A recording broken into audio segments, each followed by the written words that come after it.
So this is an important one to think about. Cortical versus cancellous bone. Cortical bone will deviate your drills. And so the drills are going to take the path of least resistance.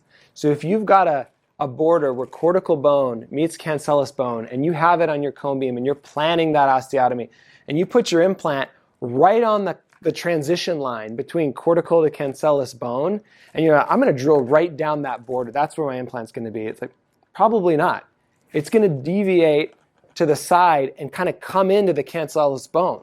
So think about these things. And these are more of kind of the theory behind planning. So when you look at your osteotomy, imagine how that drill, you're going to be looking at a slice, right? When you're planning your implant, imagine how that drill is going to enter the crest. Is the crest a knife edge like this? If your crest is like a knife edge, don't think your guided drill is just going to go right down through that little spine of bone. It's not going to happen. It's going to take the path of least resistance. It's going to want to bend a little bit and kind of come in at an angle. So these are the principles that you have to understand before you give guided surgery a bad rap, because, or if you're going into a socket, right? I'm going into a socket and I'm going to sit right down the middle of that socket, or I'm going to sit right on the edge of the cortical plate and it's just going to hug right there. It's going to take the path of least resistance. So think about that and plan that into your mind. Where it's easy is when the ridge is wide, there's a thin layer of cortical bone all the way around, and it's all cancellous bone in the middle, and your implant's planned right down the center. That's a slam dunk, because you're just going to punch through a big, wide, flat ridge, and then your drills are going to just follow straight down right into the cancellous bone, and those are the slam dunk ones. It's the thin ridges, the little spine, the ridges, and then the borders of a lot of cortical up for cancellous. So you got to think through critically when planning these cases. So what do you do in those cases? I mean, what do you do when you want to go guided, but you've got a thin knife edge ridge?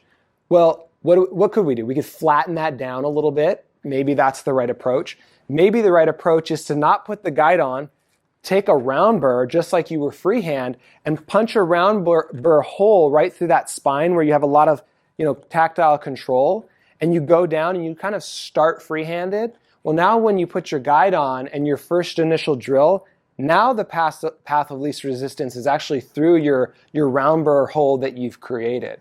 So you've got to think critically of how these drills are going to enter into the bone. Once that path is started, now the rest is easy. Now the drill is always going to go path of least resistance, follow where you created. But it's always the beginning that people get into trouble. And a lot of freehand guys, you being one of them, right?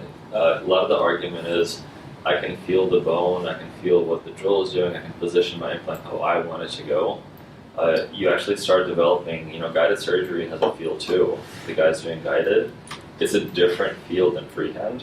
But you start feeling if your drill is going off, it's getting deflected, things like that. So it also takes time to get used to the differences in feel, but you can feel what your surgical area. It's not a dummy-proof method of getting an implant in there. Yeah. You had a question, Jeff?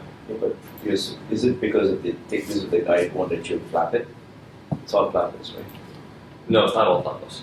So we decide if it's going to be flapless by evaluating the site, evaluating how much keratinized gingiva you have, seeing if they kind of lose some of that keratinized gingiva to make the surgery more laparoscopic or simpler or less traumatic. And I'd say 90% are still flapped. Yeah.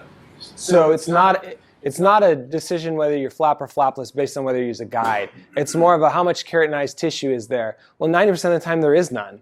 And it's all on the palate or it's all on the lingual. And you've got to incise that, roll it buccal, do your guide, and then reposition or suture over. So, because if you punch, you blow keratinized tissue, and you lose the ability to cover over if you needed to bury the implant. So if you're a conservative approach or you don't get the torque that you want and you want to just cover that implant up, flapless wouldn't be ideal. So I would say most of the time it's flap. And we also like shaping the tissue during surgery, either during uncovery or most of the time during placement if our the torque values are correct. We like to make custom healing abutments. And if you just do a hole for your implant, you're not even going to get the custom healing abutment in there. You still need to flap it a little bit, bulk out the tissue, and it's easier having it heal over when you did flap in the beginning. Is that what you found too? Yeah. And size of flap. So, I would say there's a difference between a minimal flap and then like a more invasive flap. So a minimal flap might be just to be able to roll keratinized tissue, and a more invasive flap might be to give you more visual access. So we're not as concerned maybe about the visualization of the bone. It's more of the keratinized tissue and the ability to close if you needed to close. So it's still a minimal flap for most of my cases. Is it strong enough if you just have it only at the occlusal? Not go over the gingiva, because the typical guides by 360 and dental wings, they all need bulk. So can you have a cut back and then it becomes like 5 millimeters thick, in which case you have to go over the gingiva to be able to give you the rigidity and the bulk. It's a good question.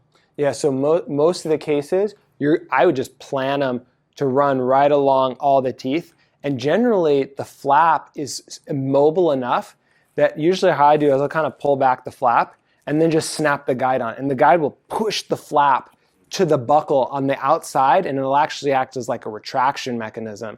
So your guide's sitting down here and your flap's hanging off to the buccal. And then you've got clean access to bone through the guide. And when you pull it back, then the flap falls back over. So generally, it's enough just to snap it on and it'll push it out of the way. You do have to consider that though a little bit and think a little critically on that, but I don't plan my guides any thinner based on that. I just plan the guide to go over and then just kind of allow it to push the flap out of the way. So when I say minimal, it's moderately minimal. Matt, I would say, I did freehand for probably a decade, right? And just lots of freehand placements. And there was a couple cases where I had guides too, and I relied a little bit too heavily on the guide.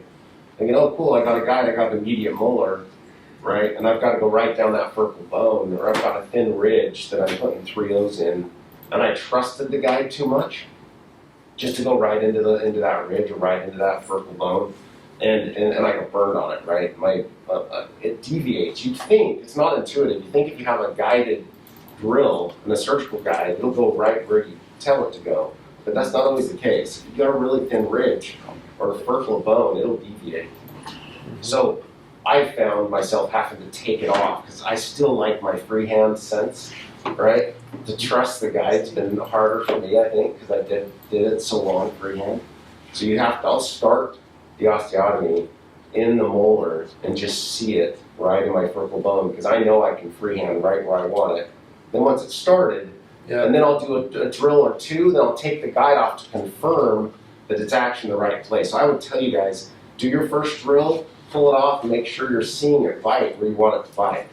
That's a really good confirmation step. Yeah. Instead of just going straight through, is do a drill or two, take it off, confirm that it's actually biting into the bone where you want it to bite. Yeah. Right. And if I was doing a molar immediate and trying to go through the furcation, I would always take a round burr and have that tactile control and punch right through the furcation with a big round burr, take it down a little bit. Now when you snap it on, that drill, now the path of least resistance is through your punched hole rather than one of the 2 sockets. So think critically on that.